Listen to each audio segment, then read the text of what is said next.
Dito sa Japan, kapag namasyal kayo o kumain kayo sa labas, siguradong gastos is real. Kaya simplihan lang muna natin yung araw na to. Samahan niyo po kami ang buhay namin sa Japan. This is Akira, and this is Irie, and this is Mami Lita, and this is me, Makolits Vlog. Let's go!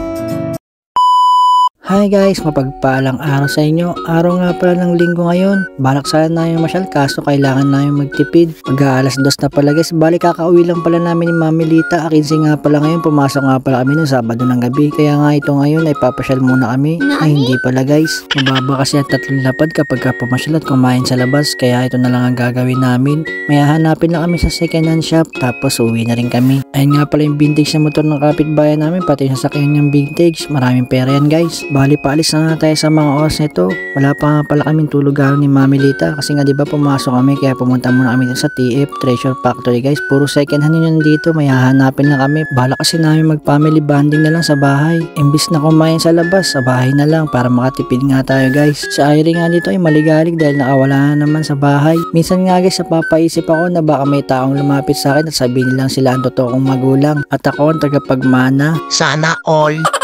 Pero hindi matagkakaila guys, kamukha ko yung tatay ko, Xerox copy. Yun na nga, bali wala dito yung hinanap natin, lipat na lang tayo sa ibang second hand shop. Kaya nandito nga pala kami sa 2nd Street. Bentahan nga rin pala to ng mga second hand guys. Kaya nga naghahanap tayo dito, baka makita natin dito yung target na bilhin natin. Pangyakini ko nga pala yung hinahanap namin guys. Tamang ihaw-ihaw muna tayo, parang Korean style. Hindi ko nga dito alam guys kung ano sinisipat ni Ate Akira, kaya kinukulit sa ni Bunsong Irie.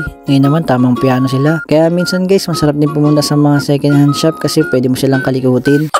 At yun guys, sa wakas, nakita na nga natin yung balak natin bilhin. Pang ihaw-ihaw nga to. O yakiniko kung tawagin dito sa Japan. Ayaw ni Mami Lita yung luma, kaya brand new yung binili namin nasa ibaba. Kaya dumilit yun na nga kagad kami dito sa mga grocery at bibili kami ng mga baka. Sorry guys, yung baka pala. Pangit na salita dito sa Japan yan. Ito na nga pala yung mga beef at tumingin din na pala ako ng sushi kanina. Medyo price rin pala yung mga bibilin dito guys, pero mas tipid to kaysa kakain tayo sa labas. Kaya nga si Mami Lita kinakarkula bawat gram.